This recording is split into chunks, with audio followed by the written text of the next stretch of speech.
की मोअज़्ज़िज़ ख़वातीन साहब, प्रोग्राम राइट एंगल के साथ मैं हूं अली मुमताज़। नाज़रीन, आज अपोजिशन जमातों की बैठक हुई और इसमें मौलाना फजलुर रहमान साहब भी थे, पाकिस्तान तहरीक इंसाफ की भी शमूलियत थी, जमात इस्लामी भी मौजूद थी और साथ मिलकर चलने का ये फ़ैसला हुआ है। अब सवाल ये पैदा होता है कि क्या ये साथ चल पाएंगे, और अगर चल पाएंगे तो कब तक चल पाएंगे, क्योंकि हर किसी के अपने पॉलिटिकल मोटिव्स हैं और होने भी चाहिए। मौलाना फजलुर रहमान साहब एक ऐसी शख्सियत हैं जिनकी वजह से PDM का आगाज़ हुआ, PDM की बुनियाद रखी गई, फिर जहाँ जहाँ फूट पड़ती रही वहाँ पर भी मौलाना फजलुर रहमान साहब उनको इकट्ठा जोड़े रखा। कभी पीपल्स पार्टी की तरफ से उनको दोबारा से मिला लिया जाता था, लेकिन बहरहाल वो कामयाब इत्तेहाद रहा और अनएक्सपेक्टेडली कामयाब था, क्योंकि ये कहा जा रहा था ये साथ नहीं चल सकेंगे, ये चलेंगे भी तो बस कुछ महीनों की बात है, इनका इकट्ठा चलना मुमकिन है ही नहीं। लेकिन इकट्ठा चले, पाकिस्तान तहरीक इंसाफ की हुकूमत को गिराया गया और फिर उसके बाद कामयाबी से बंदर बांट करके हुकूमत में वजारतें लेकर 16 महीने की ये जो गवर्नमेंट थी PDM की, इसने भी अपनी मुद्दत मुकम्मल की। और फिर अब दोबारा से मौलाना फजलुर रहमान साहब को चूंकि उनका शेयर नहीं मिला, यानी कि जो वो एक्सपेक्ट कर रहे थे, जो उनकी ख्वाहिशात थी, उनकी ख्वाहिशात पूरी नहीं हुई हैं और मफादात की ये जंग है, तो उनकी वजह से वो अलहदा हैं पाकिस्तान पीपल्स पार्टी से, अवामी नेशनल पार्टी से, मुत्तहिदा कौमी मूवमेंट से, PMLN से। सो सवाल आज के प्रोग्राम में हम ये डिस्कस करने जा रहे हैं कि ये जो इत्तेहाद है अपोजिशन की, अभी की अपोजिशन की जमातों का, ये कब तक चलेगा। दूसरी तरफ हम जैसा कि जानते हैं कि हमारे हीरो अरशद नदीम, जिन्होंने ओलंपिक्स में गोल्ड मेडल हासिल किया, ओलंपिक रिकॉर्ड कायम किया, जब वो पाकिस्तान वापस लौटे तो उनका बेहतरीन इस्तकबाल हुआ। इस्तकबाल के लिए उम्मीद ये की जा रही थी कि वज़ीर आज़म पाकिस्तान, क्योंकि हमारे लिए इतनी बड़ी अचीवमेंट है कि जहाँ पर हम सारा फोकस क्रिकेट पे किए बैठे हैं और क्रिकेट से हमें हासिल कुछ नहीं होता माँ सिवाय इसके कि प्लेयर्स ब्लैकमेल करते हैं, प्लेयर्स के मुतालबात हैं, NOC मांगते हैं, सेंट्रल कॉन्ट्रैक्ट मांगते हैं और इसके अलावा दीगर भी उनके जो अंदरूनी मसाइल हैं विद इन द टीम वो भी एग्जिस्ट करते हैं, जिसकी वजह से हमें जितने भी शायकीन क्रिकेट हैं उनको दुख का सामना करना पड़ता है और उनके लिए लम्हा फ़िक्रिया होता है, परेशानी का बायस बनता है कि जिस खेल से, जिन खिलाड़ियों से हम इतनी मोहब्बत करते हैं वो डिलीवर नहीं कर पा रहे हैं। दूसरी तरफ जब हम ओलंपिक्स में देखते हैं तो अरशद नदीम जैवलिन के मुकाबले में ट्रैक एंड फील्ड में ये डिक्लेयर होता है, उसमें वो गोल्ड मेडल हासिल करते हैं, रिकॉर्ड कायम करते हैं, पाकिस्तान वापस आते हैं। तो वज़ीर आज़म पाकिस्तान की, जिनकी हमने वो वीडियो भी देखी कि राना मशहूद साहब के साथ बैठे हुए, गो कि वो वीडियो बताती है कि ये वीडियो बाद में रिकॉर्ड हुई है, वो इस तरह से कि जिस नुक्ते पर वीडियो सामने दिखाई गई, मोबाइल पे ये रिकॉर्ड जो भी किया जा रहा था या प्रॉपर कैमरे पे, उसमें शहबाज शरीफ साहब, वज़ीर आज़म साहब बैठे हुए, राना मशहूद साहब बैठे हुए हैं और उस वक्त राना मशहूद साहब प्राइम मिनिस्टर साहब से कहते हैं कि जी ये 90 से ऊपर फेंक दिया है। तो ये वो लम्हा था वीडियो का कि जब वो 90 से ऊपर तो पहले ही फेंक चुके थे, 92.97। ये उनकी आखिरी थ्रो थी जिस पे कमेंटेटर्स ने कहा कि this is throw of honour, तो उस पर उन्होंने अपने एक्सप्रेशंस का इजहार किया और गोल्ड मेडल तो उस आखिरी थ्रो से पहले ही तय हो चुका था, क्योंकि जो सिल्वर मेडलिस्ट थे, जो नंबर 2 पर आए, नीरज चोपड़ा, जिन्होंने टोक्यो ओलंपिक्स में गोल्ड मेडल हासिल किया था, वो अपनी आखिरी थ्रो फेंक चुके थे और वो 90 क्रॉस नहीं कर सके या 92.7 को क्रॉस नहीं कर सके। सो अरशद नदीम वापस आए हैं, उनको वेलकम किया गया है और साथ ही साथ हर कोई उन पर इनामात की बारिश कर रहा है। जिसको मौका मिलता है वो जाता है, जाकर अपनी वीडियो रिकॉर्ड कराता है, इनाम दे देता है। कोई कंपनी है वो कहती है जी हमारी तरफ से ये गाड़ी ले लीजिए, कोई कहता है कि जी हम आपको बिजली का बिल नहीं चार्ज करेंगे, वापडा के वो मुलाजिम रहे हैं। और कुछ लोग तो इस तरफ भी लग पड़े हैं कि उन्होंने जाके एक ऐसा घर तलाश कर लिया, वो कहते हैं जी कहा जाता है ये बड़े गरीब आदमी हैं, इनके पास कुछ था ही नहीं, वसाइल भी नहीं थे, पैसा भी नहीं था, तो एक घर तलाश करके दिखा देते हैं कि देखिए भाई नाम की तख्ती लगी हुई है कि ये अरशद नदीम सुखेरा साहब का घर है और ये देखिए कि ये घर का ये रकबा है और ये तो बड़ा ज़बरदस्त घर है इनका, तो ये जो कहा जाता है कि जी इनके पास पैसा नहीं है वो बात गलत है। और आज हमारी चीफ मिनिस्टर मरीम नवाज साहिबा ने जाकर सरकारी फंड से, अपनी जेब से नहीं, अल्लाह ने उनको बहुत दिया है, उनके पास बहुत पैसा है, अगर वो चाहते तो वो कहते हैं कि जी सरकारी फंड से नहीं, हम एक आम आदमी पे बोझ इसका नहीं पड़ने देंगे, हम सरकारी फंड से नहीं अपने ख़जाने से, अपनी जेब से उनको ये रकम देंगे। लेकिन उनकी तरफ से जो रकम का ऐलान हुआ 10 करोड़ रुपए का, जिसका जाकर आज उन्होंने दिया भी, वो रकम सरकारी ख़जाने से थी। काश के हम अपने टैलेंट की कदर करें और कदर खुद से करें, ज़ाती तौर पे भी कदर होनी चाहिए, क्योंकि टैलेंट ख़त्म कब होता है, टैलेंट मरता कब है? टैलेंट तब मरता है कि जब आप उसको, उसका रिगार्ड नहीं करते हैं, जब आप उसकी वर्थ को नहीं समझते हैं, उसकी वैल्यू को नहीं समझते हैं। ये चाहे एक आम रोज़मर्रा की आप रूटीन में देख लें कि अगर कहीं पर किसी को कोई पर्ची पे भर्ती हो जाएगा और पर्ची पे भर्ती होकर उसकी तनख्वाह भी ज़्यादा लगा दी जाएगी, तो इसका मतलब है कि आप किसी और का हक मार रहे हैं। बराबरी के साथ चलेंगे, फेयर मीन्स होंगी तो यकीनन ये मुल्क भी तरक्की करेगा और हमारे जो इस तरह के खिलाड़ी हैं जो हमारे मुल्क का इंटरनेशनल लेवल पर जाके प्लेटफॉर्म पर हमारा नाम रोशन करते हैं, उनकी भी हौसला अफजाई होगी। आज के प्रोग्राम में जी हम बात करेंगे जो सियासी मंजरनामा है उसको लेकर 14 अगस्त की भी बात होगी मौजूद मेहमानों के साथ। बाकायदा गुफ्तगू का आगाज़ करने से पहले हमें लेना एक मुख्तसर वक्फा, मुलाकात होगी वक्फे के बाद। बैक आफ्टर ब्रेक जी, आज के प्रोग्राम में बाकायदा गुफ्तगू का आगाज़ करते हैं। मैं ज्वाइन किया सीनियर सहाफ़ी तज़कियाकार सलमान आबिद साहब ने। सलमान साहब को बहुत बहुत शुक्रिया कि आपने मैं ज्वाइन किया। मैं ज्वाइन किया है सीनियर सहाफ़ी तज़कियाकार इसार राना साहब ने। राना साहब आपको बहुत बहुत शुक्रिया for joining us in the show tonight. और सलमान साहब माजरत ज़रा प्रोग्राम की ओपनिंग लंबी हो गई, वो शायर ने क्या खूब कहा है कि जो भी दुख याद ना था याद आया, आज क्या जानिए क्या याद आया, सो लिहाजा बयान करना पड़ ही गया। गो कि इस पर और भी बहुत कुछ बयान करने को था, लेकिन फिर आपके एहतराम में मैंने कहा इतना ही किस्सा काफ़ी है। सलमान साहब, जो अपोजिशन है जिसको अभी हम कह सकते हैं जी मुतहदा अपोजिशन है, ये कब तक ये इत्तेहाद और ये आपस में बैठ कर चलना, इकट्ठे फैसले करके चलना चलेगा? क्योंकि एक तरफ मौलाना फजलुर रहमान साहब हैं, उन पर भी वो रिलाई नहीं करते, मौलाना फजलुर रहमान साहब इन पर भरोसा नहीं करते, कब तक चलेगा? देखिए, मौलाना फजलुर रहमान हो, महमूद खान अचकज़ई हो, अख्तर मैंगल हो, हाफिज़ नईमुर रहमान हो, जमात इस्लामी के, ये सब अगरचे अपोजिशन के अंदर हैं, इस वक्त हुकूमत से मुतमईन नहीं है, लेकिन इमरान खान के साथ चलना खुद एक बड़े चैलेंज से कम नहीं है, क्योंकि उनको पता है कि असल जो ताकत है इस वक्त वो इमरान खान है। और इमरान खान जो है वो बहुत सी सियासी जमातों के बारे में रिजर्वेशन भी रखते रहे, लेकिन अब जब इमरान खान एक मुश्किल में है तो ये अपोजिशन जमातें भी बस एक हद तक तो चीज़ों को लेकर चलना चाहती हैं, उस तरह की कोई बड़ी मुज़ामती तहरीक पैदा नहीं करना चाहती जो पीटीआई की ज़रूरत बनती है, जो इमरान खान की ज़रूरत बनती है। इसी वजह से शायद एक डेफिसिट भी है। पीटीआई के अंदर बहुत से लोग ऐसे हैं जो फजलुर रहमान के साथ इत्तेहाद चाहते हैं, लेकिन उससे एक बड़ी तादाद वो भी है जो फजलुर रहमान से इत्तेहाद नहीं चाहती। यही हाल जमात इस्लामी के अंदर भी है, कुछ लोग पीटीआई के साथ चलना चाहते हैं, कुछ लोग पीएमएलएन के लिए नरम गोशा रखते हैं। इसी तरह अख्तर मैंगल साहब को पहले भी थोड़े से मसले रहे इमरान खान साहब से, अभी भी वो इस तरह से नहीं चल रहे हैं। इस महमूद खान अचकज़ई साथ चलना चाहते हैं, लेकिन अपनी एक लिमिट के साथ चलना चाहते हैं। तो इसलिए ये समझना कि ये कोई बहुत बड़ा ग्रैंड अपोजिशन पैदा करने में कामयाब हो जाएंगे, मुझे लगता है भी ये कबल इस वक्त बात है। और वैसे भी मैं आपको बताऊं, इस वक्त पाकिस्तान में दो ही बड़ी ताकतें हैं, एक ताकत इस्टेब्लिशमेंट की है और दूसरी ताकत इमरान खान की है। मुकाबला तो वहाँ है।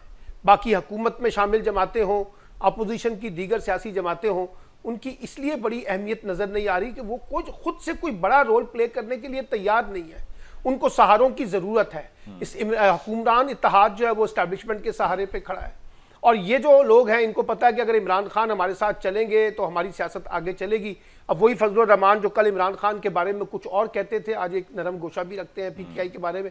लेकिन एक चीज़ तो बड़ी वाज़ेह है ना कि इस हुकूमत के इत्तेहादी बहुत कम है, चाहे वो मीडिया के अंदर मौजूद हों, चाहे वो सियासी जमातों के अंदर मौजूद हों, चाहे वो सिविल सोसाइटी में मौजूद हों, चाहे वो एकेडमिक सतह पे हों, हर तरफ से इस हुकूमत को बोझ समझा जा रहा है। और ये हुकूमत को ख़तरा अपने अपोजिशन से ज़्यादा खुद अपनी कारकर्दगी से है, अपने अंदर से है।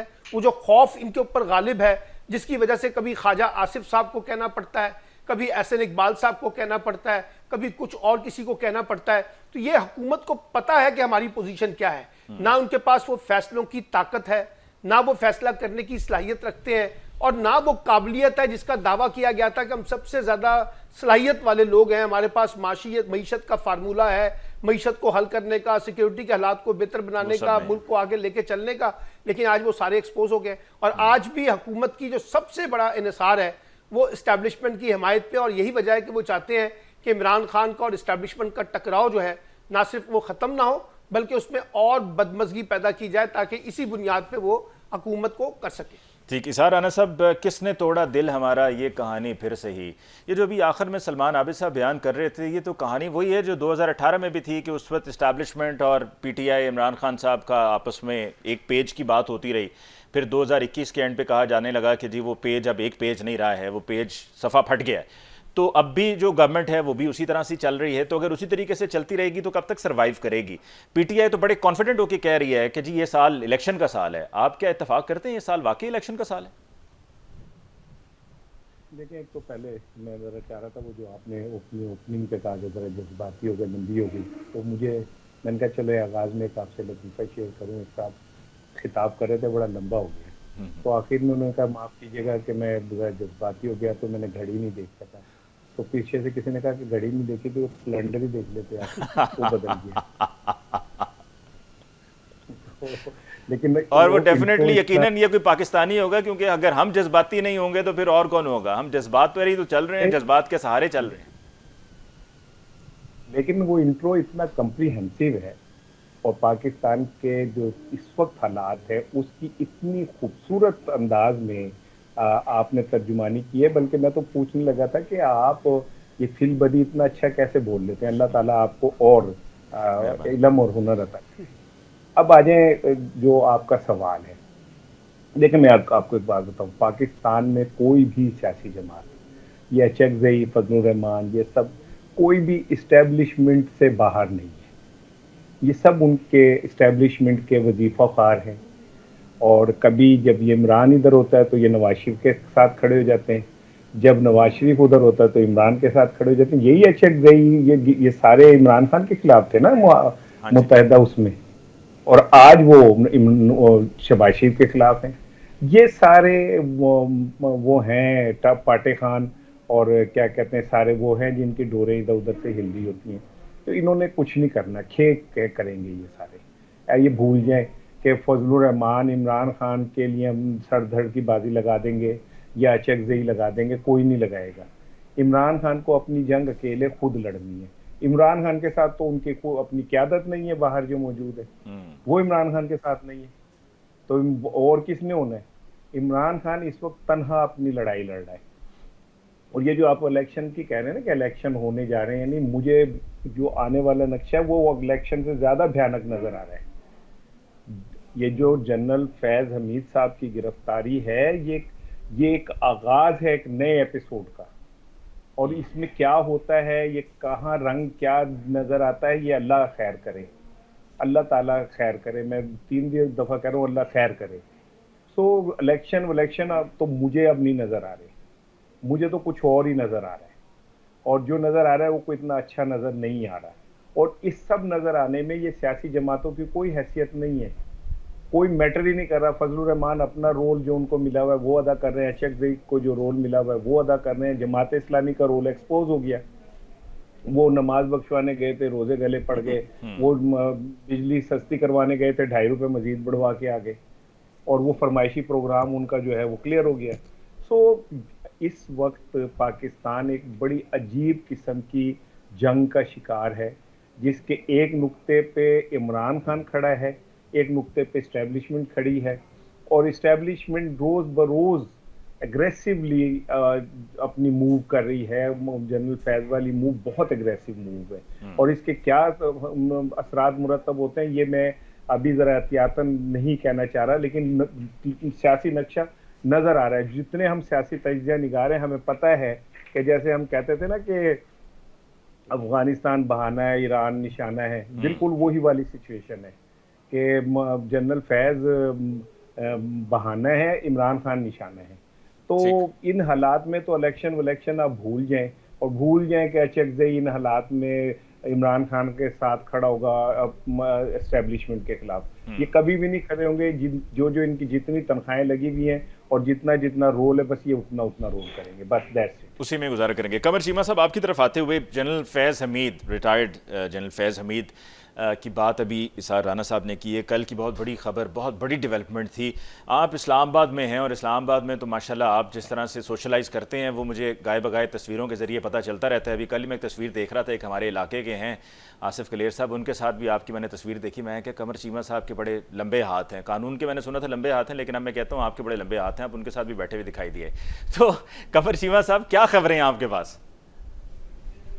सर जी, खबरें यही हैं कि प्रोजेक्ट मुकम्मल बंद हो गया है, और जो एक आखिरी जो सिस्टम के अंदर मैं समझता हूँ वो चीज़ जो जनरल शुजा पासा से शुरू हुई थी वो जनरल फैज़ हमीद पे आके ख़त्म हो गई है। और इमरान खान साहब जो थे वो समझ बैठे थे कि मैं शायद कोई बहुत बड़ा इस मुल्क के लिए मसीहा हूँ, और मैं शायद कोई ऐसा काम कर दूँगा, और मेरे पास कोई ऐसी ताकत है, और मैं कोई ऐसा बड़ा जो है वो लीडर हूँ जिसके बगैर ये मुल्क चल नहीं सकता।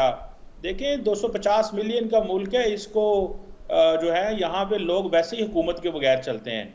यहाँ पे लोग अपने थाने भी मैनेज करते हैं, अपनी ब्यूरोक्रेसी भी मैनेज करते हैं, अपनी ज़िंदगियाँ भी खुद चला रहे हैं, अस्पतालों में भी खुद ही इलाज करवाते हैं। आपको स्टेट तो नज़र नहीं आती, तो जहाँ पे स्टेट नाम की चीज़ आपको नज़र ना आए, सिक्योरिटी नज़र ना आए, वहाँ पे एक सियासतदान उठ के खड़ा हो जिसने एस्टैब्लिशमेंट की सियासत की हो, और उसके कौन सुनेगा। ठीक है, 4 दिन शोर ज़रूर मचा हुआ है, और ये हमारे दिमागों में अवाम के है मोहब्बत कि जी हमें, जारी बात है, हमें हमेशा मजलूम से मोहब्बत होती है। और जब इमरान खान साहब जालिम बने हुए थे और सारी सियासी जमातों को अंडा डाल रहा था, तो हम उस वक्त वोट को इज्जत दो के नारे के साथ थे। आज वो जेलों में है तो हमें उनके साथ मोहब्बत है। सो हम बेसिकली तो मजलूम के साथ हैं। सो कोई परेशानी वाली बात नहीं है, कोई कुछ नहीं होगा, ये सिस्टम ऐसे ही चलना है। और थैंक्स टू हमारी सारी पॉलिटिकल अशराफिया कि ये इतनी मीडियोकर पॉलिटिकल अशराफिया है कि इनकी मौजूदगी में हम यही फैसले कर सकते हैं। और दूसरा ये है कि हमने अपनी सिविलियन सुप्रीमेसी कैसे लेनी है, निज़ाम कैसे चलना है। यहाँ पे जब ईगोज के मसले हों, जहाँ पे जब इंडिविजुअल्स अपने आप को इस काबिल समझते हों कि हम सबसे ऊपर हैं, तो फिर हमने इस मुल्क को अच्छा, कैसे आपने चलाना चीमा साहब है। अभी कहा सिस्टम ऐसे ही चलेगा, लेकिन इसार राना साहब की गुफ्तगू में तो मुझे जो लगा वो यही है कि वो ये कहना चाह रहे हैं कि सिस्टम अब ये नहीं चलेगा, सिस्टम लपेटा जाएगा। देखिए जी, सिस्टम तो नहीं लपेटा जाएगा, सिस्टम लपेटने की जरूरत ही कोई नहीं है। जब सिस्टम देखिए, जब पॉलिटिकल पार्टीज काम कर रही हैं, जब पार्लियामेंट आपके लिए काम कर रही हो, जब ब्यूरोक्रेसी आपके लिए काम कर रही हो, ये तो जब बाकी सारा सेटअप काम कर रहा हो, तो क्यों लपेटेंगे। लपेटा तो तब जाएगा जब कहीं फ्रिक्शन हो। ये एक जुडिशरी के साथ फ्रिक्शन है, ये नजर आ रही है, ये थोड़ी बहुत, ये भी ठीक हो जाएगी, तो कोई मसला ही नहीं है। बाकी तो हर चीज आपको सामने है, कोई चीज खड़ी नहीं है, तो लपेटा किसने जाना है। लपेटा तो तब जाएगा जब कोई चीज खड़ी होगी। सियासतदान है तो वो भी लेटे हैं, ब्यूरोक्रेसी है तो उसका भी आपको पता है, मीडिया का भी पता, सब कुछ तो ठीक है, तो किस चीज ने लपेटना है। और अगर लपेटने के बाद फिर जो रिपोर्केशंस होंगे वो कौन बर्दाश्त करेगा। सो कुछ भी नहीं होना। लेकिन ये जरा सा फैंसी वर्ड है ना इस तरह के, तो मुझे नहीं लगता, मेरी जो कॉमन सेंस है, मुझे तो ये नजर नहीं आ रहा। जब आपको कोई फ्रिक्शन नजर ही ना आ रही हो, जब आपको कहीं पे कोई आगे से अदारा या ग्रुप या इंटरेस्ट ग्रुप टकरा ही ना रहा हो, तो आप कैसे कहेंगे कि जो सिस्टम। अच्छा, आपकी नज़र में कोई ताल्लुकात या कोई राब्ते जो है वो इस्टेब्लिश हुए हैं इमरान खान साहब के और फैज़ हमीद साहब के, मतलब फैज़ हमीद साहब की पोस्ट रिटायरमेंट का जो टाइम था उसमें? देखिए जी, ये तो बातें अभी कल कुछ सहाफ़ी कह रहे हैं, मैंने इतना तो नहीं पता, लेकिन कुछ सहाफ़ी कह रहे हैं कि वो समझते थे कि मैं जो है वो डिफेक्टो तहरीक इंसाफ को चलाने वाला हूँ इमरान खान के जेल में जाने के बाद। और वो बहुत सारे जो अपने पॉलिटिशियंस थे पीटीआई को प्रेशराइज भी करते थे, ये करो वो करो। मेरा ख्याल है कि जब आपने यूनिफॉर्म उतार दिया तो आप फिर कौन आपकी सुनेगा। आपके पास सिर्फ और सिर्फ आपको इसीलिए सुना जाएगा कि आपके पास एक अच्छी इंफॉर्मेशन है और उस अच्छी इंफॉर्मेशन के बाद एनालिसिस किया जा सकता है। लेकिन फैज हमीद के जाने के बाद सारा कुछ तो बदल गया, वहां सारा सेटअप बदल गया, सारे लोग बदल गए, नए लोग आ गए। तो वो जो उनका स्किल सेट था कि चीजें जो है वो कौन सा बंदा क्या फैसला करता है, जब वो लोग ही वहां मौजूद नहीं रहे तो फैज हमीद किस काम रहे और वो क्या एडवाइस दे सकते हैं उनको तहरीक इंसाफ। अभी अब तक जी हमारी सिस्टम की बात हुई है और जनरल रिटायर्ड फैज़ हमीद साहब की जो बात हुई है, इस पर एक बड़ा अहम सवाल है जो मैं सलमान आबिद साहब से भी पूछना चाहूँगा और बाकी हमारे गेस्ट के साथ भी। लेकिन उस सवाल के पूछने से पहले एक वक्फा लेते हैं, वक्फे के बाद वापस लौट कर आएंगे।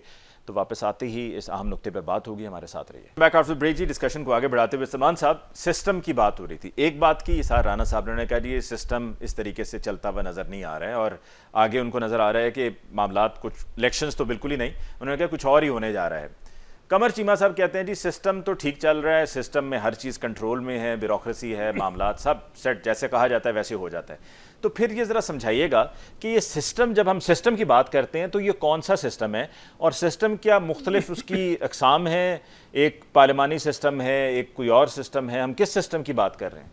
देखिए, मुझे नहीं पता कमर चीमा साहब के जहन में कौन सा सिस्टम है जो काम कर रहा है। इस वक्त तो हालत ये है कि अदलिया और इस्टेब्लिशमेंट और हुकूमत के दरमियान एक बड़ा वाज़ेह टकराव देखने को मिल रहा है और वो टकराव भी कुछ इस किस्म का है कि अदालत को जिस तरह से कंट्रोल करने की कोशिश की जा रही थी उसका एक मुख्तलिफ करैक्टर जो है वो सामने आया है और अदालती फ़ैसलों को कबूल करने से इनकार किया जा रहा है, जिस पर जस्टिस मंसूर अली शाह ने कहा कि हम आके देखेंगे कौन हमारे फ़ैसलों पर अमल दरामद नहीं करता। और बल्कि उन्होंने यहाँ तक कहा कि अगर आपने हमारे अदालती फ़ैसलों को तस्लीम नहीं करना तो फिर आप कोई और निज़ाम ले आए। अब अगर कोई समझता है कि इससे सिस्टम चल रहा है तो बहुत अच्छी बात है। दूसरी बात यह है कि इस मुल्क की इकॉनमी के साथ जो खिलवाड़ खेला गया है अब आप मुझे बता दें कि कौन सा मुल्क है जिसने आपको पैसे दिए हैं, सरमायाकारी की है। आपने हमें चाइना के बारे में कहा, सऊदी अरब के बारे में कहा, अमेरिका के बारे में कहा और बेशुमार मुल्कों के साथ बरादर इस्लामी ममालिक, जनाब बहुत कुछ इन्वेस्टमेंट यहाँ पे होने वाली है। वो सिवाय कागजी डॉक्यूमेंट MOUs के अलावा तो कुछ नहीं निकला। अब आप ये देखिए कि जिस तरह से IPPs का इशू आया वो भी हमें नज़र आ रहा है। हुकूमत ही कारोबार कर रही है और कारोबार वाले जो हैं वो हुकूमत के अंदर बैठे हुए हैं, सिस्टम चल रहा है। फिर इसी तरीके से आवाम की जो हालत है वो भी आपसे ज़्यादा कौन जानता है, लोग किस हालत में हैं। अभी इंटरनेशनल सर्वे जो है पल्स का आया है जिसमें उन्होंने कहा कि 75-78% लोग जो हैं वो आमदनी और अखराजात के अदम तवाज़न का शिकार हो चुके हैं। अभी भी सिस्टम चल रहा है। फिर जो पॉलिटिकल सिस्टम है वो किसके कंट्रोल में है वो भी सब जानते हैं। कहाँ से रिमोट कंट्रोल से ज़रिए चलाया जा रहा है, कौन सी जमहूरियत और कौन सी जो है ना पॉलिटिक्स यहाँ पर हो रही है। एक हाइब्रिड किस्म का कंट्रोल है। और अभी आपने कल वजारत दाखिला का एक नोटिफिकेशन देखा है कि तुलबा तहरीक का कोई प्रॉब्लम ना आ जाए तो इसलिए तुलबा को बराह रास्त धमकियाँ दी गई हैं कि उनके CNIC, उनके पासपोर्ट अब भी ख़त्म कर दिए जाएंगे और यहाँ तक कहा गया है कि उनको शेड्यूल 4 में शामिल किया जाएगा दहशतगर्दी के कॉन्टेक्स्ट में। अब ये सारा माहौल बता रहा है कि पाकिस्तान का निज़ाम कैसे चलाने की कोशिश की जा रही है। तो इसलिए मैं नहीं समझता कि ये कोई सिस्टम चल रहा है। सिस्टम है ही नहीं है। सिस्टम दिखा आपके सामने। सिस्टम क्या होता है? सिस्टम ये होता है कि हर इदारा अपने अपने दायरा कार में काम कर रहा होता है, आइन और कानून की हुक्मरानी के ताबे होता है, सियासत और जमहूरियत फ्लोरिश हो रही होती है, मईशत अपने उसमें चल रही होती है, अपने मूड में, जहां से लोगों की जिंदगियों में आसानी लाई जाती है। इंस्टीट्यूशन जो है वो एक दूसरे की रिस्पेक्ट करते हैं। यहाँ तो एक इंस्टीट्यूशन एक दूसरे को खत्म करने के, यानी कि पार्लियामेंट में जो तकरीरें की हैं बिलावल भुट्टो साहब ने और बहुत से लोगों ने, वो भी हमने सुन ली है ना, जुडिशरी के बारे में क्या तकरीर हुई है। तो इसलिए प्रॉब्लम ये है कि जिस तरह का अगर वो इमरान खान प्रोजेक्ट था तो ये जो 2024 का प्रोजेक्ट है और 2024 का जो बंदोबस्त किया गया था ये भी तो फंक्शनल नहीं हो रहा ना, ये भी तो काम नहीं कर पा रहा ना। अभी फजलुर रहमान साहब ने कहा है, मैंने नहीं कहा, उन्होंने कहा कि चाइना में गए थे तो बताइए आपने ना। बड़ी जबरदस्त बात की है, मैं चीमा साहब से पूछूंगा कि चाइना ने कहा ना कि जी, फजलुर रहमान ने कहा कि जरा बताइए चाइना ने क्या कहा। उन्होंने कहा कि पॉलिटिकल स्टेबिलिटी को इंश्योर करें, उसके बाद हम यहाँ पर इन्वेस्टमेंट करेंगे। तो इसलिए कुछ चीज़ों के बारे में हमें ज़रा थोड़ा सा ये लिखना चाहिए कि जिस तरह की आज की जदीद दुनिया के अंदर सिस्टम्स को चलाए जाते हैं, जिस तरह से कॉन्स्टिट्यूशन, आइन और सियासत और जमहूरियत के पराहे में सिस्टम को आगे बढ़ाया जाता है, वो हमारे यहाँ नहीं चल रहा। हम तो अभी भी वो जो जेल में बैठा हुआ है उसके खौफ का शिकार है, उसी की बेसिस पे नोटिफिकेशन भी इशू कर रहे हैं, उसी को हम जो है ना मुलायम करने की कोशिश कर रहे हैं, उसी की पार्टी को ख़त्म करने की कोशिश कर रहे हैं। तो मेरा ख्याल है कि पाकिस्तान के अंदर पॉलिटिकल स्टेबिलिटी के बगैर किसी किस्म की कोई इकोनॉमिक स्टेबिलिटी की गुंजाइश नहीं है। और पॉलिटिकल स्टेबिलिटी उस वक्त इंश्योर होती है जब आप पॉलिटिकली एक एनवायरनमेंट क्रिएट करते हैं। यहाँ तो वो एनवायरनमेंट क्रिएट नहीं हो रहा। मैं चीमा साहब आपकी तरफ आऊंगा, आप फिर आखिर में रिस्पॉन्ड कीजिएगा, जो भी राना साहब ने भी कहा होगा उसको भी हम शामिल कर लेंगे। इसारा राना साहब, ये सिस्टम की जो आपने बात अभी शुरू की है, जो आपने अभी एक ये सिस्टम का मामला छेड़ा है, इसमें आप क्या कहना चाह रहे हैं? क्या होगा कि अगर ये नहीं होगा, जिसको भी हम सो कॉल्ड सिस्टम कह रहे हैं, जिसको अभी चीमा साहब ने बताया कि यही होगा जो चल रहा है, जैसे चल रहा है सब अच्छा है, सब अच्छे की खबर है, क्या होगा अगर ये नहीं होगा तो क्या होगा? लेकिन ये सिस्टम तो नहीं चलेगा, लेकिन निज़ाम कायम रहेगा, मेरा ये यकीन है।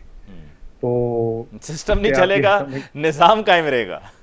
कायम रहेगा।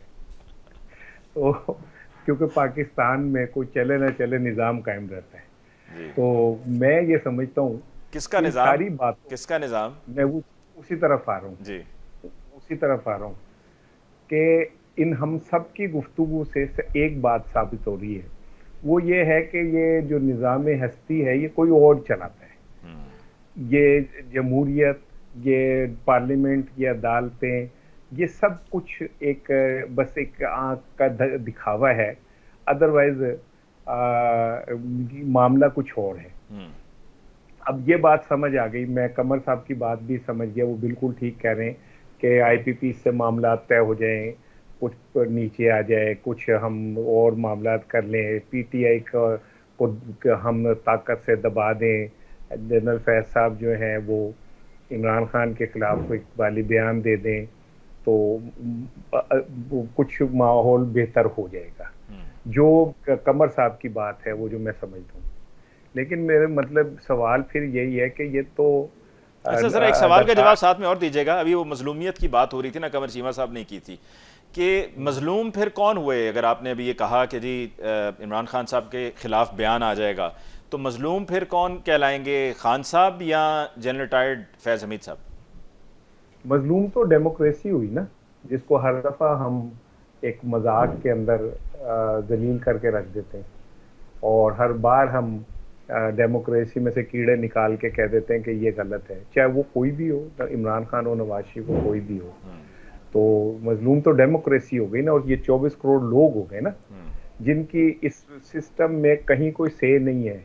नवाज शरीफ गंदा है तो उसे निकाल दें, इमरान खान गंदा है तो उसे निकाल दें, जरदारी गंदा है तो उसे निकाल दें। तो अवाम का स्टैंड करते हैं सारे मामले में। अगर कुछ किसी और ने निकालना है तो फिर वो ये वोट और अवाम तो कहीं मैटर नहीं कर रहे ना इस सारे गेम में। तो मेरा सवाल तो यही है कि अदाकार नन्ना से जब ये लाइव पीटीवी में खबरनामा होता था ना, तो वो आए नहीं थे अंजुमन शाहीन साहिबा, तो उनसे कहा आप पढ़ दें खबरें। उन्होंने कहा मैं पढ़ दूंगा, आपको मनेगा नहीं। ठीक है ना? तो आप ये निज़ाम बना लें, दुनिया नहीं मानेगी। अक़वाम मुत्तहिदा कह चुका कि ये निज़ाम नहीं है। अमेरिका की कांग्रेस के 99% कांग्रेसमैन ने कहा कि ये निज़ाम नहीं है। बरतानिया के पार्लियामेंटेरियन बोले ये निज़ाम नहीं है। यूरोप वाले बोल रहे हैं। तो अगर आपने यही तय कर लेना है कि जी दुनिया जाए भाड़ में, जो हम चाह रहे हैं बस वो हो, तो फिर सवाल पैदा ये होगा कि आप क्या चाह रहे हैं और क्यों चाह रहे हैं। तो यानी कि ये अगस्त में जो बातें हो रही थी कि जी इमरान खान साहब की रिहाई मुमकिन है अगस्त के आखिर में हो जाए, नहीं तो सितंबर के 2-3 हफ्तों में ये मामला तय हो जाएगा और वो रिहा हो जाएंगे। तो ये कल का जो ऐलान था, जो खबर आई सामने, ये कोर्ट मार्शल की जनरल रिटायर्ड फैज़ हमीद साहब की, इसके बाद हम समझें कि ये नहीं होने वाला है।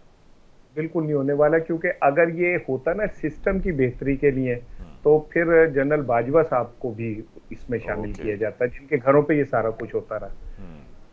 बिल्कुल ठीक है। कमर चीमा साहब, ये प्रोजेक्ट की आपने बात की, प्रोजेक्ट जो था वो अब नहीं है। प्रोजेक्ट कौन सा वाला? आपने इमरान खान साहब के हवाले से कहा था ना कि ये प्रोजेक्ट इमरान खान, तो क्या इसके अलावा भी चीमा साहब कोई और प्रोजेक्ट नहीं है? हम हमेशा क्या प्रोजेक्ट ही नहीं खेल रहे होते, कभी किसी को प्रोजेक्ट के तौर पे लेके चल पड़े, कभी किसी को लेके चल पड़े। देखें अली साहब, बात यह है कि ये तो मैंने पहले कहा है कि आप अपनी सियासी इशराफिया की टोटल अकल को सलाम करें कि जो हर दौर में प्रोजेक्ट बनना चाहते हैं, जो ये नहीं फैसला करते कि आए पार्लियामेंट में बैठ के अपने फैसले करें, जो ये नहीं कहते कि हमने एक दूसरे से डायलॉग करना है, वोट हमें अवाम देती है और जाके हम एस्टैब्लिशमेंट को कहते हैं कि हमारे मसले हल करो। आज भी जिस शख्स की हम बात कर रहे हैं, चेयरमैन तहरीक इंसाफ की, जो जेल में बैठे हैं, वो कहते हैं मैंने सियासतदानों से बात ही नहीं करनी, मुझे फौज लेके आई थी, फौज का मैं बंदा था, फौज ही मेरी थी, आज भी मैंने फौज से बात करनी। ये कौन सी सियासत है भाई? आप अगर प्रोजेक्ट बनना चाहते हैं, देखिए इमरान खान सर वैसे बात अपनी फौज से करनी है ना, भारतीय फौज तो नहीं है ना। चले सर, वो भी एक, वो तो फिर आपने ज़राए तफन्नन कह दिया है ना। अली साहब, बात ये है कि अगर इमरान खान प्रोजेक्ट बनने चाहता है तो फिर ये भी बन जाएंगे। इन बेचारों को क्या, ये भी जेलों में रहेंगे, और अगर उसने बन जाना है तो फिर ये जेलों में रहेंगे। क्वेश्चन ये है कि ये कब ठीक होंगे? इनकी भी अकल दानिश पे थोड़ा मातम कर लें। सारा टाइम हम ये कहते हैं कि वो इनको ये करते हैं, इनकी कोई अकल नहीं है। इनके कारोबार बड़े अच्छे हैं, इनकी सियासत बड़ी अच्छी है, इनके बच्चे बड़े अच्छे हैं, इनकी जायदादें बड़ी अच्छी है। जब मुल्क चलाने की समझ आती है तो ये जो पहुंच जाते हैं रावलपिंडी और कहते हैं जी हमें बताएं हमने कैसे चलाना है। सो छोड़े उनको और खुद फैसला करें। आप अवाम है, जाए पार्लियामेंट में खड़े होकर सारे बैठे और कहें जी हमने एस्टैब्लिशमेंट जो है वो स्टेप बैक करे और हम मुल्क जो है वो चलाना चाहते हैं और पार्लियामेंट फैसले करेगी। करे हैं ये सियासतदान फैसले? नहीं करेंगे। ये छोटे लोग हैं, इनका सियासी मिजाज ही ऐसा नहीं है।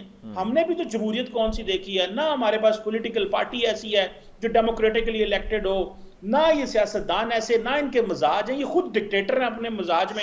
तमाम सियासी जमातों को देख लें, किसी एक को छोड़ दे, कोई एक ही छोड़ दे कि जी ये सियासी, सब डिक्टेटर है। अच्छा बताइए, प्रोजेक्ट इमरान खान के अलावा और कौन कौन से ऐसे प्रोजेक्ट हैं? एक तो मेरे ज़हन में भी आ रहा था आपकी गुफ्तगू के दौरान, ये प्रोजेक्ट शाहिद आफरीदी। मुझे तो डर है ये प्रोजेक्ट अरशद नदीम भी ना कहीं शुरू हो जाए। तो मुख्तलिफ प्रोजेक्ट्स हैं। कल हम बात कर रहे थे कि मैं और हमारे दोस्त हैं साजिद आर्ट साहब, हम बात कर रहे थे कि अगला जो वजीर आजम है वो हमारा अरशद नदीम ही हो सकता है, जिस तरह आज उसको स्टेट प्रोटोकॉल दे दिया गया है। जी हाँ। क्या वैसे अली, मैं एक बात बताऊं, मैं आवाज आ रही हो मेरी? जी जी आ रही है। जो संजीदगी से प्रोजेक्ट है ना, वो मोहसिन नकवी है, और मोहसिन नकवी आने वाले किसी भी सेटअप के वजीर आजम हो सकते हैं। अपने प्रोग्राम में मेरी बात याद रखिएगा। जो प्रोजेक्ट शाहिद अफरीदी तो खैर शब शबा के लिए है ना, वो इतना जोगा नहीं है बेचारा, वो तो गेंद को मुंह से काटने की कोशिश करता है, वो रह गया। अच्छा, अरशद भी ये 4-5 दिन में आज से शुरू हो गया ना उनका, कि जो उनकी कोठी है, उनकी 3 गाड़ियां हैं, वो उनके खिलाफ काम शुरू हो गया।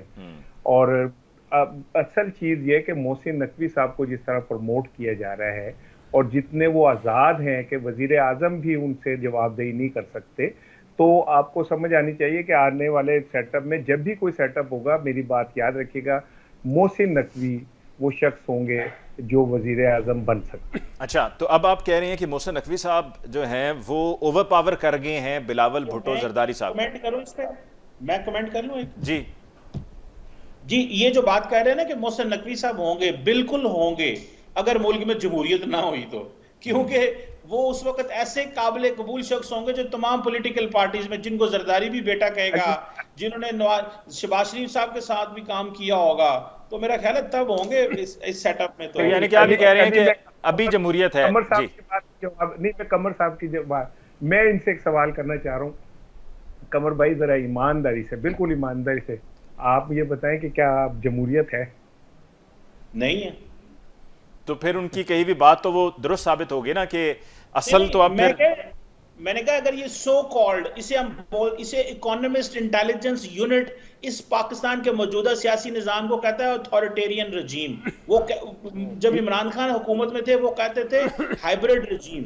सो ये किसी भी डेफिनेशन में वो नहीं है, लेकिन फिर ऐसा ही है, हम क्या कर सकते हैं? ना हम ये लेके आए हैं, ना हम खत्म कर सकते हैं, हम तो तबसरा ही कर सकते हैं। अली साहब देखिए जी, बात ये है, बात ये है, अगर हमने चीमा साहब और इसार साहब इसी तरह से पाकिस्तान को एक तजर्बा गाह बनाना है, और लोगों की मर्जी और लोगों की ख्वाहिश और लोगों के मैंडेट के बगैर चूजी किस्म का इंतखाब करना है, अपनी पसंद की बुनियाद पे लोगों को सामने लाना है, तो आप चाहे टेक्नोक्रेट की हुकूमत बना लें, चाहे आप कौमी हुकूमत के शोशे छोड़ दें, कभी आप यूनिटी ऑफ गवर्नमेंट बना लें, ये सारे तजर्बे करके देख लें। अगर आपके अंदर अगर अभी भी कोई ख्वाहिश बाकी है, निज़ाम इस तरह से नहीं चलते मेरे भाई। दुनिया के अंदर जो जदीदियत का निज़ाम है, अगर आपको जमहूरियत के साथ आगे चलना है, कानून की हुक्मरानी के साथ चलना है, आइन की बालादस्ती के साथ चलना है, पार्लिमान की बालादस्ती के साथ चलना है, तो जो मौजूदा तर्ज फ़िक्र है ये ठीक नहीं है। आप जितना मर्जी मेकअप कर लें, इन तमाम चीज़ों को, इसको जमहूरियत का नाम देना चाहते हैं। अभी भी शहबाज शरीफ साहब की हुकूमत है ना, आप इसको जमहूरियत का नाम दे रहे हैं। इमरान खान की हुकूमत थी, आप जमहूरियत का नाम दे रहे हैं। उससे पहले जो हुकूमतें थी, आप जमहूरियत का नाम दे रहे हैं। लेकिन सबको पता है ना, जैसे भी चीमा साहब ने कहा कि जमहूरियत नहीं है, तो कौन दुनिया में आपको एक्सेप्ट कर रहा है? मुझे जरा बताइए तो सही ना। अगर दुनिया में आज आपकी एक्सेप्टेंस होती चीमा साहब, तो लोग हमारे साथ इकोनॉमिकली ट्रेड कर रहे होते, हमारे साथ इन्वेस्टमेंट कर रहे होते, हमारे साथ दो तरफा चीज़ों के साथ मामलात चल रहे होते। आज हमारी ट्रेड, हमारी पॉलिटिक्स, हमारी डिप्लोमेसी, हमारा सफारतकारी आज पाकिस्तान के किसी काम आ रही होती, लेकिन हम एडवेंचर से बाहर निकलने के लिए तैयार नहीं हो रहे। मैं एक सवाल जरा चीमा साहब से पूछ लूं सलमान साहब, फिर उसके बाद मैंने वक्फे पे जाना है, और इससे बहुत सी सूरत हाल जो है ना वो जरा खुलकर सामने आ जाएगी कि कहानी आखिर चल क्या रही है। चीमा साहब, कोई इंटरव्यू वगैरह हुआ है आपका भी कोई? क्योंकि वो शेख रशीद साहब कह रहे थे आजकल इंटरव्यूज हो रहे हैं। सर मेरा इंटरव्यू कर नहीं रहे आप? ना, वो मैंने लफ्ज किया, इस्तेमाल किया, वो इंटरव्यूज मैंने सुना है कि इंटरव्यू भी आप। अली साहब, मैं आपको पता है, मैं तो ब्रसल्स बैठा हूँ एक किसी कॉन्फ्रेंस के सिलसिले में। अच्छा। तो मैं तो जनाब की खिदमत में हाजिर हूँ। तो ये तो बड़ी अच्छी बात है, आप तो इंटरनेशनली मीडिएट कर रहे हैं। शेरवानी भी सिल गई है चीमा साहब की, शेरवानी भी सिल गई है। चीमा साहब देखें ना, मीडिएट जाकर ब्रसल्स में कर रहे हैं, फिर इसी तरह से अमेरिका के साथ जो हमारे फड्डे हैं उनको भी रिजॉल्व करने की सलाहियत रखते हैं, तो क्वालिटीज तो है ना। तो सीवी वगैरह जमा आपने करवा दिया या मांगा गया या नहीं? सॉरी, क्या आपने अपना सीवी जमा करवा दिया या आपसे कहा गया जमा करवाने को या नहीं अभी? सर मेरा सीवी ऑनलाइन पड़ा हुआ है। ठीक है, एक ब्रेक लेते Well done, हैं चीमा साहब। और ब्रेक के बाद लौट कर आएंगे तो बात को यहीं से आगे बढ़ाएंगे। हमारे साथ रहिए। Welcome back. After break discussion को आगे बढ़ाते हुए सलमान साहब, कल मैं सुन रहा था फैसल वाडा साहब को, जिनके बारे में यही कहा जाता है ना उनके पास अंदर की सारी खबरें होती हैं, और उनसे अगर कोई बात हम सुन लें तो हम उसको रद्द भी नहीं कर सकते, उसको फिर वेटेज देना पड़ता है। उनकी तरफ से कहना था कि जी ये जनरल फैज़ और जनरल बाजवा इकट्ठे चल रहे थे, ये उनके जनरल बाजवा के जनरल फैज़ मंजूर नज़र थे। फिर यहाँ तक उन्होंने कहा कि जो इमरान खान साहब पर हमला हुआ वो भी उसके पीछे जनरल फैज़ थे, और हो सकता है कि ये चीज़ें सामने आएँ और वो उसके बेनिफिशरी होने जा रहे थे बिकॉज वो आर्मी चीफ बनना चाहते थे। और यहाँ पर एक और सवाल जो मैंने पहले सेगमेंट के दूसरे सेगमेंट के आखिर में मैंने कहा था कि मैं लौट कर आऊँगा तो पूछूंगा, अभी मैं राणा साहब से पूछूंगा और चीमा साहब से भी। अरशद नदीम नहीं, अरशद शरीफ का केस, जो अब हम आजकल तो अरशद नदीम की बात करें, अल्लाह ताला उन्हें लंबी ज़िंदगी, सेहत और तंदुरुस्ती दे और इसी तरह से मुल्क का नाम रोशन करते रहे इंटरनेशनली। अरशद शरीफ का जो केस था, जो उन पर हमला हुआ, जो उनका कत्ल हुआ, उनकी शहादत हुई, क्या मामला वहाँ भी जा सकता है? देखिए, पहली बात तो यह है कि फैसल वाडा की बातों को ज़्यादा सीरियस न लिया करें आप। अब तक पिछले 1.5-2 साल की जो आंख मचोली का खेल पाकिस्तान में हुआ है, उन्होंने जितनी प्रेडिक्शंस की हैं, कौन सी प्रेडिक्शन है जो पूरी हो गई? वो तो कहते थे कि कोई लोग इमरान खान के साथ भी नहीं रहेंगे, लोग इनके टिकट पे इलेक्शन भी नहीं लड़ेंगे, लोग इनको वोट भी नहीं देंगे, और फला होने जा रहा है और फला होने जा रहा है, और इमरान खान माफिया मांग रहा है, इमरान खान गड़गड़ा रहा है, इमरान खान मिन्नतें कर रहा है, ये सब कुछ चल चुका है। देखिए, ये पहले एक शेख रशीद साहब कुछ इस तरह की गुफ्तगू किया करते थे, आजकल फैसल वाडा साहब ये काम फरीजा अंजाम दे रहे हैं, लेकिन मैं इनको इतना ज़्यादा सीरियस नहीं लेता। लेकिन सवाल मेरा ये है कि जो फैसल वाडा साहब गुफ्तगू करते हैं और जिनकी तरफ वो इशारा करते हैं कि वहाँ ये कुछ तय हो रहा है, ये तो उन पर जिम्मेदारी है ना कि वो ज़रा इसकी वजाहत क्या करें, ये इनके तर्जुमान कब से बन गए हैं और उससे क्या फ़ायदा हासिल हो रहा है पाकिस्तान की पॉलिटिक्स को। एक बात तो ये है, और फिर इनको खबरें कौन देता है। दूसरी बात यह है कि देखिए, अरशद शरीफ का जो मामला है, या इवन जो अभी आपने जनरल फैज़ की बात की है, जब आप बहुत से पंडोरे खोलेंगे तो किसी एक जगह तक तो चीज़ महदूद नहीं रहेगी ना। बहुत से नाम आएंगे, बहुत से किरदार आएंगे, बहुत से वाक़यात होंगे, बहुत से शवाहिद आएंगे, फिर एक नया पंडोरा खुल जाएगा। अब मुझे नहीं मालूम, क्योंकि फ़ौज का अपना एक इंटरनल अकाउंटेबिलिटी का सिस्टम है, उसके तहत जनरल फैज़ साहब जो है उनके साथ एक ये मुकदमा चलेगा, और उसमें वो क्या साबित होता है क्या साबित नहीं होता, ये आने वाला वक्त जाहिर कर देगा।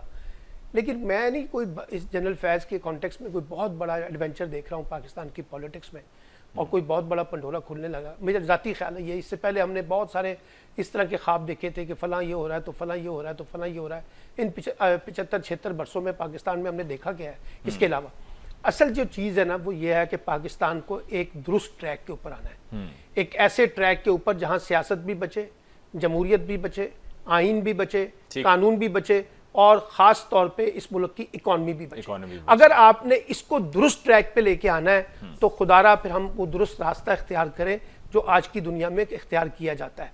अब ये जो हम सियासी इख्तलाफात को सियासी दुश्मनी में ले गए हैं, उससे बाहर निकले, और सब हमारे लिए काबिल कबूल है। कोई पाकिस्तान का गद्दार नहीं है, किसी को गद्दार मत समझें। ये काम हम बहुत पहले कर चुके हैं, बेनज़ीर भुट्टो से लेके, जुल्फ़िकार अली भुट्टो से लेके, नवाज शरीफ से लेके अब इमरान खान तक, इनसे बाहर निकले और सब इंगेज हों और सब मिल बैठ के कोई रास्ता निकाल लें अगर हमने आगे बढ़ाना है।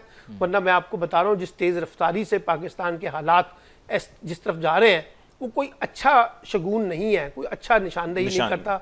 और इस पर हम सबको सोचना चाहिए, गलतियां सबसे हुई हैं, सबको अपनी अपनी गलतियों का याद करना, गलतियां जो है उसका कफारा अदा करना चाहिए, उन्हें दुरुस्त भी करना है। राना साहब, इसारा साहब, आपसे भी यही सवाल जनरल फैज़ हमीद को लेकर कि क्या जो अरशद शरीफ का कत्ल है, जो शहादत थी वहाँ केनिया में, ये भी कहा जाता रहा है कि जी हो सकता है कि जाके ताने बाने वहाँ से मिलें और लिंकेजेस निकलें जनरल फैज़ हमीद के साथ। आप क्या इससे इत्तेफाक करते हैं? और ये फैसल वाडा साहब की स्टेटमेंट का जो मैंने हवाला दिया, मैं तो ये समझता हूँ कि इस वक्त तो आप अगर ये भी कह देना कि जो पिछला सैलाब आया था वो भी उनकी वजह से आया था तो मानना पड़ जाएगा, ठीक है ना। हम पाकिस्तान का एक अपना अंदाज है ना, तो मैं तो इस हवाले से ये समझता हूँ कि हमारी अदालतें, तो अगर फैज़ साहब का कोई इन्फ्लुएंस था अरशद शरीफ के वो केस में, तो अब तो अदालतें आज़ाद हैं। आई मीन कम अज़ कम जनरल फैज़ के हवाले से आज़ाद हैं। तो वो करें समात और इसको खोल दें, ओपन कर दें। हम तो डिमांड करते हैं कि ऐसा होना चाहिए और इस तरह होना ज़रूरी है। और दूसरी बात ये कि बड़े मैं मुहतात और महफूज लफ्ज़ों में ये बात ज़रूर कहूँगा कि मैं अपने भाई से जरा सा इख्तिलाफ करूंगा। कौन से कि वाले ये भाई से, इतना कमर चीमा साहब से या सलमान साहब से? सलमान से, कमर भाई से तो मैंने इनके तो वजारत में जाके चाय पी ली है, मैं तो सलमान की बात कर रहा हूँ, ठीक है ना। कि ये जो इस बात को इस तरह ना ले कि ये कोई कुछ नहीं होगा, ये बहुत बड़ा टर्निंग पॉइंट है पाकिस्तान के पॉलिटिकल उसमें, और मैं इसको बड़े मोहतात अंदाज में इसको किसी और साल से मिलता हुआ देख रहा हूँ, और इसके जो असरात हैं वो मैं किसी और अंदाज में देख रहा हूँ। अभी कुछ दिन पहले ये एक चीज शुरू कर दी गई थी कि जी दो बंदे हैं और फिर यूं है और यूं है, ये कोई और बात किसी और संप जारी, वो अलहदा चीज है कि ऐन मौके पे अल्लाह को टर्निंग पॉइंट ले आए, लेकिन बज़ाहिर चीजें जो लग रही हैं वो बड़ी खौफनाक हैं, और पाकिस्तान की डेमोक्रेसी के लिए वैसे तो वो है ही नहीं, लेकिन तीनों जिन्नी भी कमजोर है ये, और जो वो गुंडों में फंसी हुई है, चलो गुंडे उससे इर्द गिर्द खेल रहे हैं, वो मौजूद तो है, तीनों तू था ही मारते जाते, मैं क्या कर सकूँ, और ये अल्लाह को महफूज रखे, था ना मर जाए वो। ठीक, आपको राणा साहब प्रोग्राम की क्लोजिंग की तरफ जा रहे हैं, लेकिन जाते जाते मुझे ज़रा ये बताइएगा कि आपको 25 मई की वो मुलाकात याद है?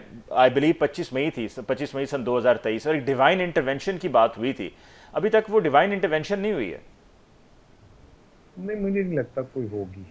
अच्छा, और अभी फिलहाल नहीं होगी। हाँ, लेकिन मैं एक चीज बस आपको एक दो जुमले कहूंगा, मुझे इमरान खान बतौर पॉलिटिशियन उसके साथ कोई वो नहीं, उसने जो भी किया, लेकिन इस वक्त मैं ये समझता हूँ कि अगर इमरान खान हार गया तो पाकिस्तान में डेमोक्रेसी कई दहाइयां पीछे चली गई। ठीक, कमर चीमा साहब, closing comment from you sir. Sir ji, देखें, मैं एक चीज़ का ख्वाहा हूँ और मैं चाहता ये हूँ कि पाकिस्तान के पॉलिटिशियंस पार्लियामेंट को अहमियत दें, पार्लियामेंट में बैठ के डायलॉग करें, और हम ये जो बातें करें हमारे सारे मसले ऑटोमेटिक हल हो जाएंगे। जब हमने अवाम के दिए हुए वोटों को इज्जत देना शुरू कर दी और हमने दाएं बाएं से मदद लेना बंद कर दी, मैं समझता हूँ इस पे अगर हम आ जाएं तो हमारे सारे के सारे मसले भी हल हो जाएंगे, हमारी इन्वेस्टमेंट्स भी आ जाएंगी, पॉलिटिकल नॉर्मलाइजेशन भी हो जाएगी। लेकिन इसके लिए जारी बात है, ईगो भी कम करनी पड़ेगी, नफरतें भी कम करनी पड़ेंगी, और अब पाकिस्तान को अपने ऊपर देखना पड़ेगा। आप पाकिस्तान से बड़े नहीं हैं, पाकिस्तान आपसे बड़ा है। सो खुदारा पाकिस्तान के लिए ये अपनी नफरतें खत्म करें एक दूसरे के लिए, और पार्लियामेंट में बैठें और वहाँ पे मसले हल करें। ठीक, बहुत बहुत शुक्रिया कमर चीमा साहब कि आपने हमें वक्त दिया। सलमान साहब, आपको बहुत बहुत शुक्रिया। इसार राना साहब, आपको बहुत बहुत शुक्रिया। नाज़रीन, इसके साथ ही आज के प्रोग्राम का वक्त खत्म हुआ चाहता है। मुझे अली मुमताज़ को दीजिए इजाज़त। अल्लाह ने के बाद।